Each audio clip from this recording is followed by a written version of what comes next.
nos domínios da mediunidade, pelo espírito André Luiz Francisco Cândido Xavier. Capítulo 28. Efeitos físicos. 20 horas haviam soado no relógio terrestre, quando entramos em acanhado apartamento no qual se realizariam trabalhos de materialização. Tanto Hilário quanto eu não desejávamos encerrar a semana de estudos sem observar algum serviço dessa natureza em companhia do assistente.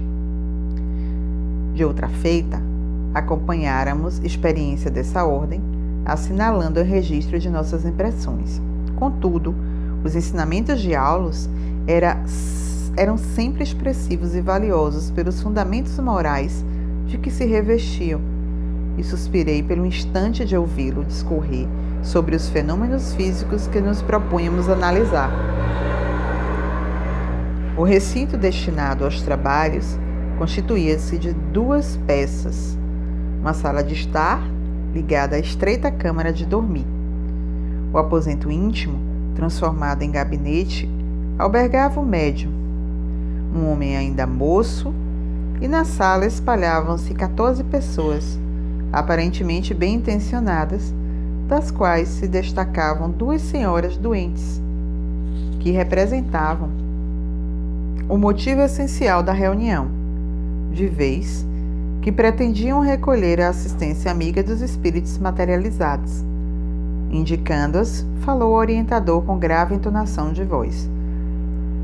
Venho com vocês até aqui, considerando as finalidades do socorro aos enfermos, porque, embora sejam muitas as tentativas de materialização de forças do nosso plano na Terra, com raras exceções, quase todas se desenvolvem sob lastimáveis alicerces que primam por infelizes atitudes dos nossos irmãos encarnados. Só os doentes, por enquanto no mundo, justificam, a nosso ver, o esforço dessa espécie, junto das raras experiências essencialmente respeitáveis e dignas, realizadas pelo mundo científico em benefício da humanidade. Quiséramos alongar o entendimento, no entanto, renteando conosco diversos obreiros, iam e vinham, dando a perceber o início dos trabalhos daquela noite. A higienização processava-se ativa, o serviço reclamava cuidado. Segundo apontamentos recolhidos por nós em outras ocasiões, aqui surgiam aparelhos delicados para a emissão de raios curativos, acolá se efetuava a ionização do ambiente com efeitos bactericidas. Alguns encarnados, como habitualmente acontece, não tomavam a sério as responsabilidades do assunto e traziam consigo emanações tóxicas oriundas do abuso de nicotina, carne e aperitivos, além das formas de pensamentos menos adequadas à tarefa que o grupo devia realizar. Atento ao estudo, Aulus recomendou-nos centralizar a atenção no gabinete do médium. Obedecemos. Ao redor, laboriosa atividade seguia adiante. Dezenas de entidades bem comandadas e evidenciando as melhores noções de disciplina, articulavam-se no esforço preparatório. O instrumento medianímico já havia recebido eficiente amparo no campo orgânico. A digestão e a circulação, tanto quanto o socorro às vísceras, já eram problemas solucionados. Dispersar-nos-emos de maior rigor descritivo, porquanto, em outras páginas, a materialização de acordo com as nossas possibilidades de expressão mereceu-nos meticuloso exame no que respeita às substâncias, associações, recursos e movimentos do plano espiritual. Agora, interessávamos-nos a mediunidade em si. Intentávamos analisar-lhe o comportamento em suas relações com o ambiente e as pessoas. E para isso, a nosso parecer, nenhuma ocasião melhor que aquela em que dispunhamos da colaboração segura de um amigo competente e devotado qual o instrutor que nos acompanhava solícito. Apagada a luz elétrica e pronunciada a oração de início, o agrupamento, como de praxe, passou a entoar hinos evangélicos para equilibrar as vibrações do recinto. Colaboradores desencarnados extraíam forças de pessoas e coisas da sala, inclusive da natureza em derredor, que, casadas aos elementos de nossa esfera, faziam da câmara mediúnica precioso e complicado laboratório. Correspondendo à atuação magnética dos mentores responsáveis, desdobrou-se o médium, afastando-se do veículo físico, de modo tão perfeito que o ato em si mais se me afigurava a própria desencarnação, porque o corpo jazia no leito como se fora um casulo de carne largado inerte. O veículo físico, assim prostrado, sob o domínio dos técnicos do nosso plano, começou a expelir o ectoplasma, qual pasta flexível, à maneira de uma geleia viscosa e semilíquida, através de todos os poros, e com mais abundância pelos orifícios naturais, particularmente da boca, das narinas e dos ouvidos, com elevada percentagem de exteriorizar-se igualmente do tórax e das extremidades dos dedos. A substância, caracterizada por um cheiro especialíssimo, que não conseguimos descrever, escorria em movimentos reptilianos, acumulando-se na parte inferior do organismo medianímico, onde apresentava o aspecto de grande massa protoplásmica, viva e tremulante. Companheiros nossos prestavam carinhosa assistência ao médium separado da vestimenta física, como se ele fora um doente ou uma criança. À margem da ação, Aulus esclareceu prestimoso. O ectoplasma está em si tão associado ao pensamento do médium quanto as forças do filho em formação se encontram ligadas à mente maternal. Em razão disso, toda cautela é indispensável na assistência ao medianeiro.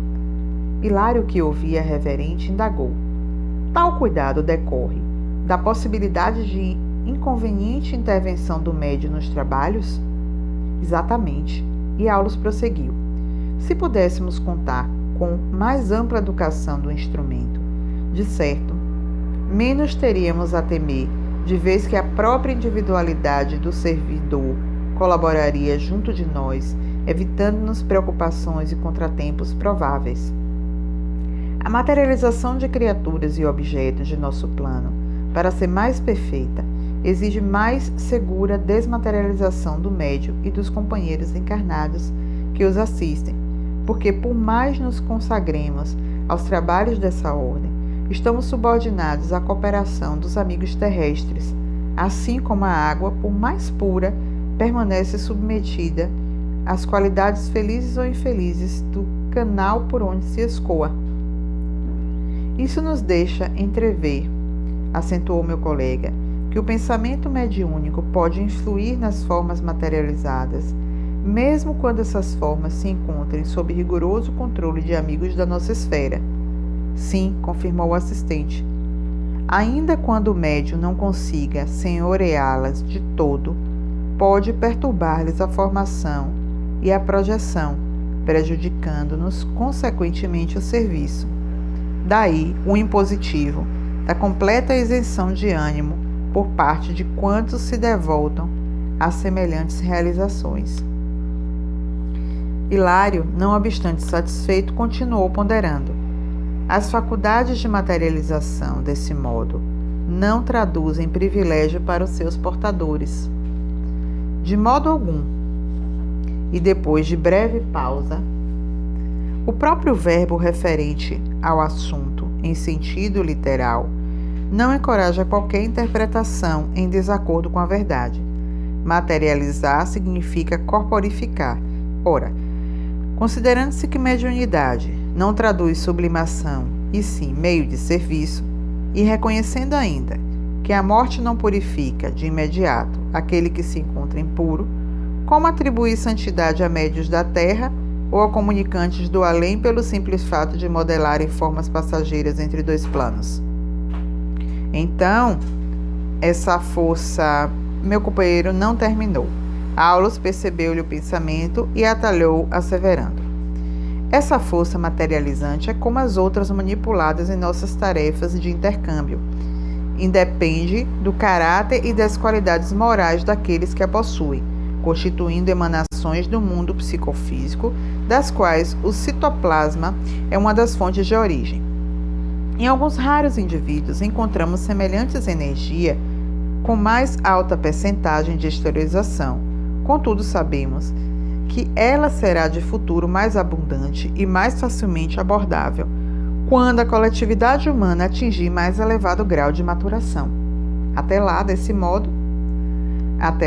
utilizar-nos-emos dessas possibilidades como quem aproveita um fruto ainda verde em circunstâncias especiais da vida, suportando, porém, o assédio de 1000 surpresas desagradáveis ao recolhê-lo, de vez que, em experiências como esta, submetemo-nos a certas interferências mediúnicas indesejáveis, tanto quanto a influências menos edificantes de companheiros encarnados, francamente inaptos para os serviços dessa espécie. Hilário, que escutava atencioso a lição, ponderou ainda. Imaginemos que o médio esteja possuído de interesses inferiores, seja em matéria de afetividade mal conduzida, de ambição desregrada ou de pontos de vista pessoais, nos diversos departamentos das paixões comuns. E depois da alegação reticenciosa, indagou: nessa posição, poderá influir nos fenômenos em estudo? Sem dúvida alguma, elucidou Aulus com naturalidade, consciente ou inconscientemente. E os amigos do grupo, se imbuídos de propósitos malsãos, conseguem perturbar-nos? Certamente. E por que nos sujeitarmos a fatores incapazes assim? Os olhos do assistente brilharam expressivos, e, afagando meu colega, Aulus falou com sensatez. Não diga fatores incapazes, digamos fatores incipientes. Simbolizemos a necessidade como sede escaldante e a mediunidade imperfeita ou mal comandada como sendo a água menos limpa. A falta do líquido puro não podemos hesitar. Utilizamos-nos da água nas condições em que a encontramos.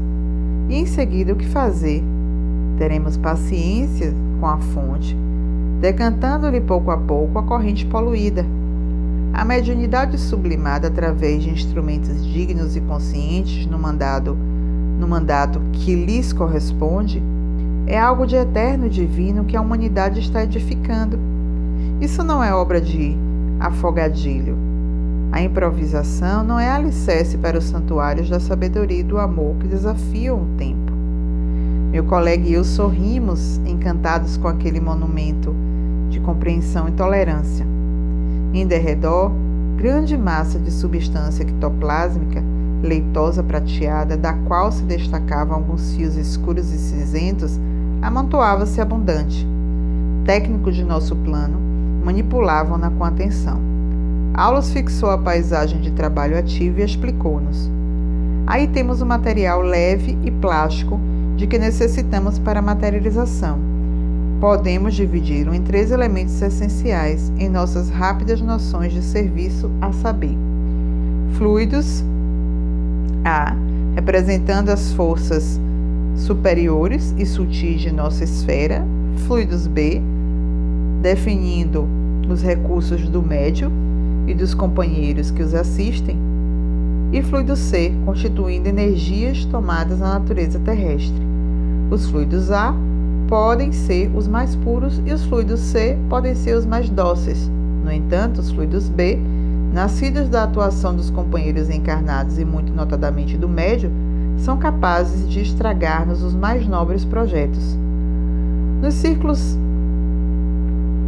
aliás, raríssimos, em que os elementos A encontram segura colaboração das energias B, a materialização de ordem elevada assume os mais altos característicos, raiando pela sublimidade dos fenômenos.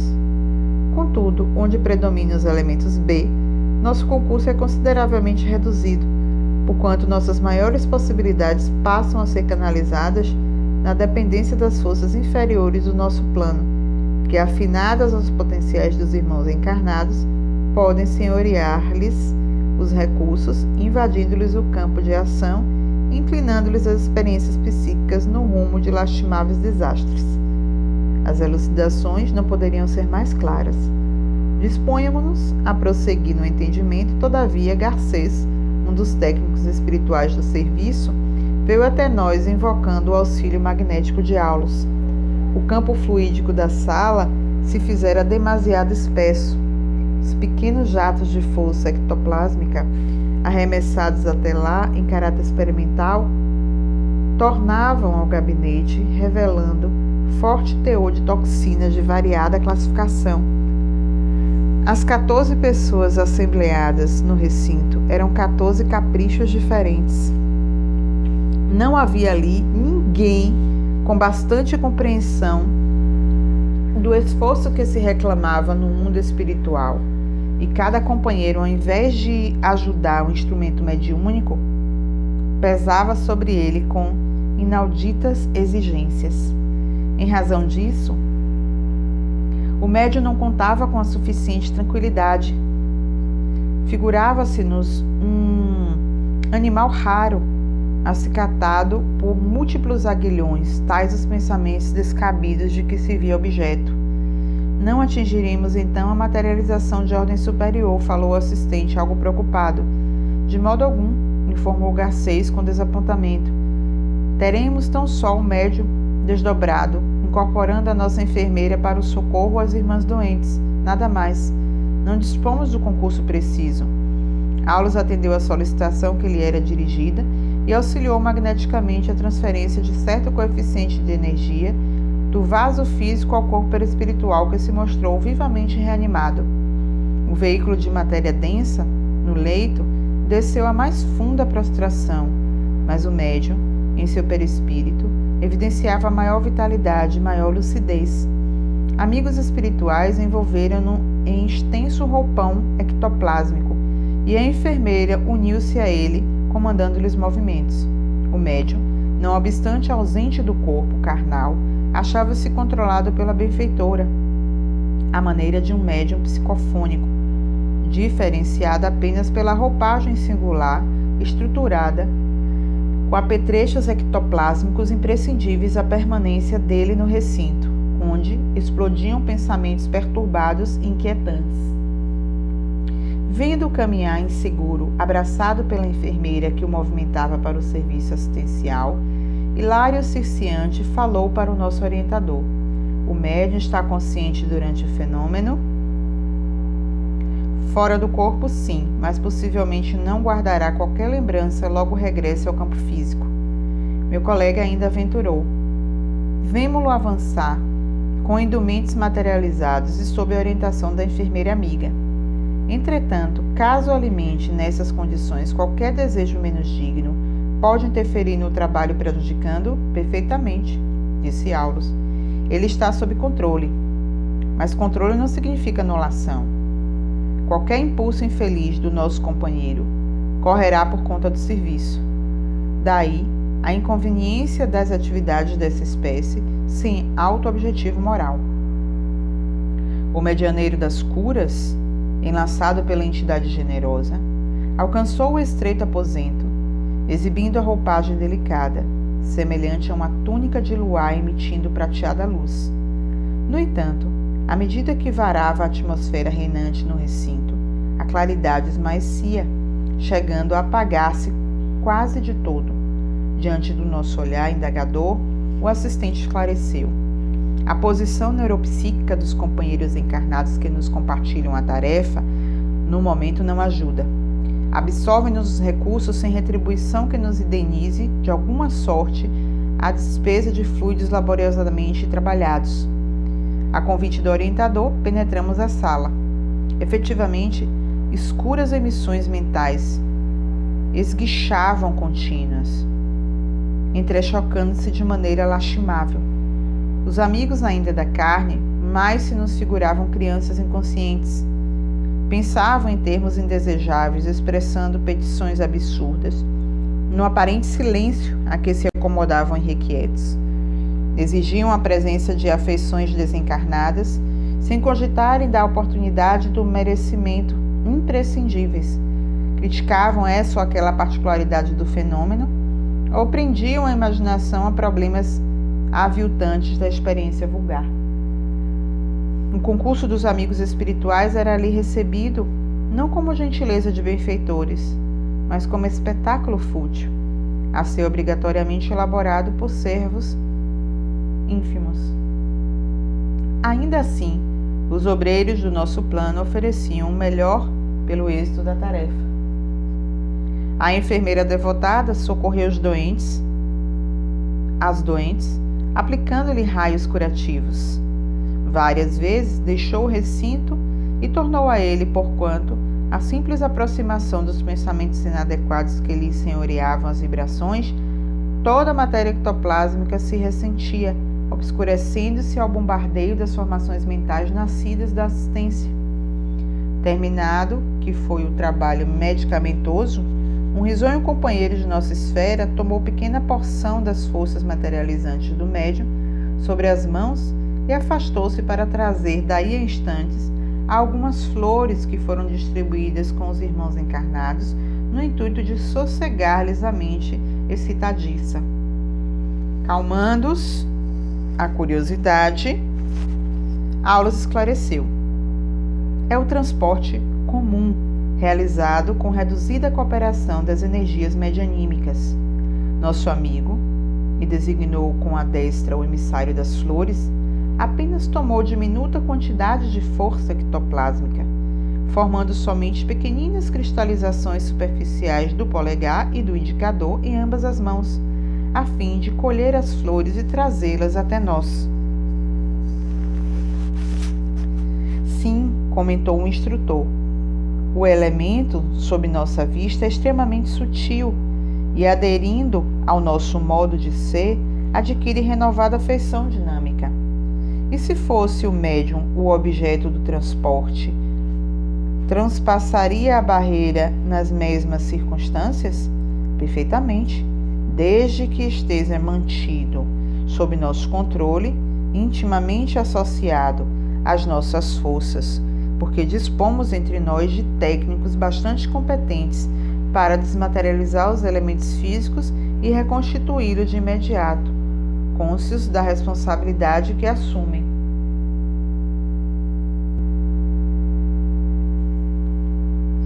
E sorrindo, você não pode esquecer que as flores transpuseram o tapume de alvenaria, penetrando aqui sem semelhante auxílio.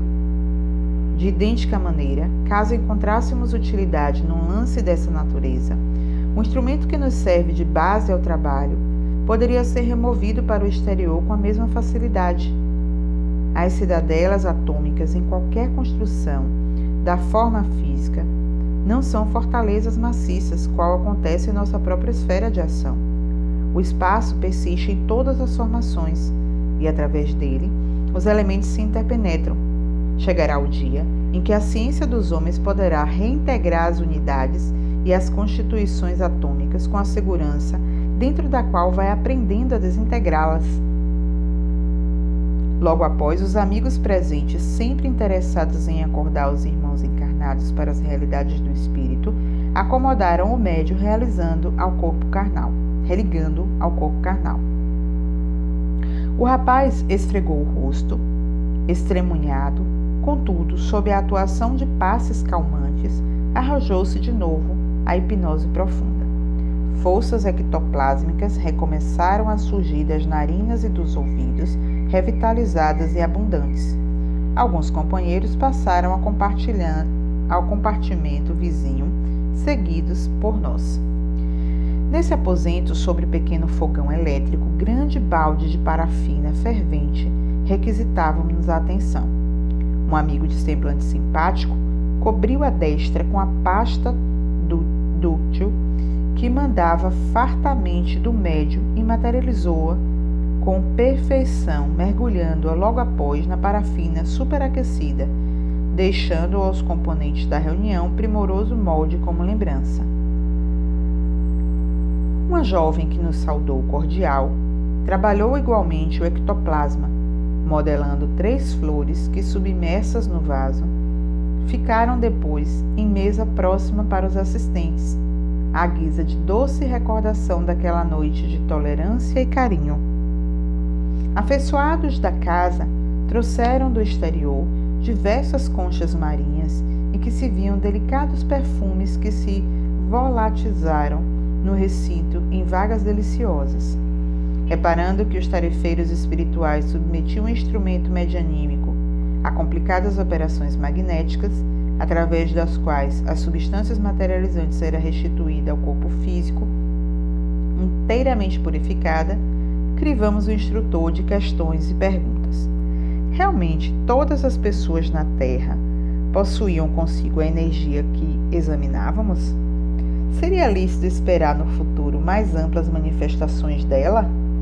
Essa força era invariavelmente influenciável ou em alguma circunstância conseguia organizar-se por si? Aulus deixou aos demais obreiros as medidas atinentes à fase terminal dos trabalhos e elucidou. O ectoplasma está situado entre a matéria densa e a matéria perispirítica.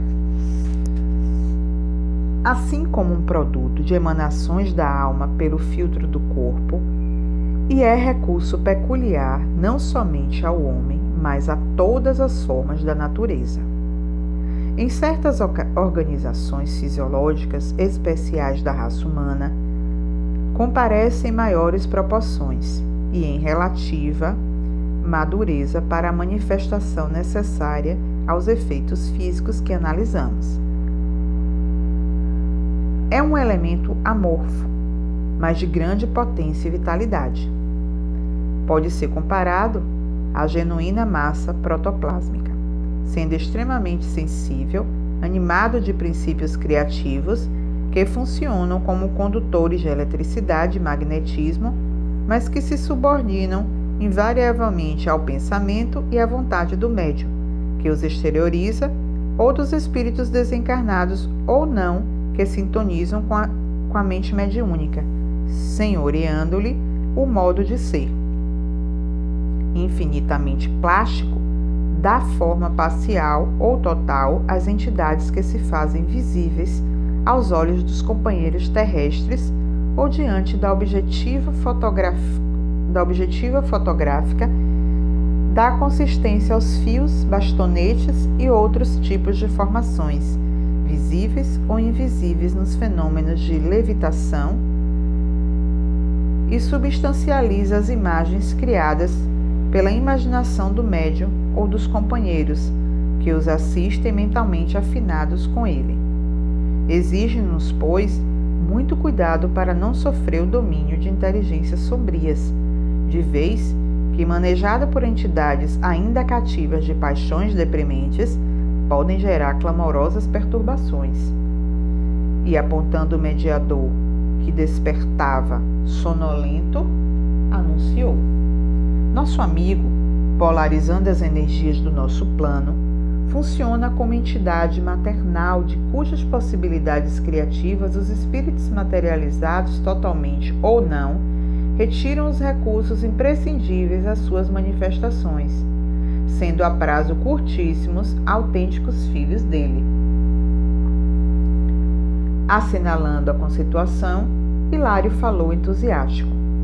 Isso dá a entender que nas forças geradoras extravasadas do médium e dos cooperadores de nossa esfera, poderemos surpreender igualmente os princípios fundamentais da genética humana em figurações que a ciência terrena ainda não conhece. Sim, sem dúvida, confirmou o assistente. Os princípios são os mesmos, embora os aspectos sejam diferentes. O futuro nos reserva admiráveis realizações nesse ponto. Trabalhemos e estudemos. Nossas disponibilidades de tempo, contudo, haviam terminado, e por isso Aulus encerrou a notável conversação, convidando-nos a voltar.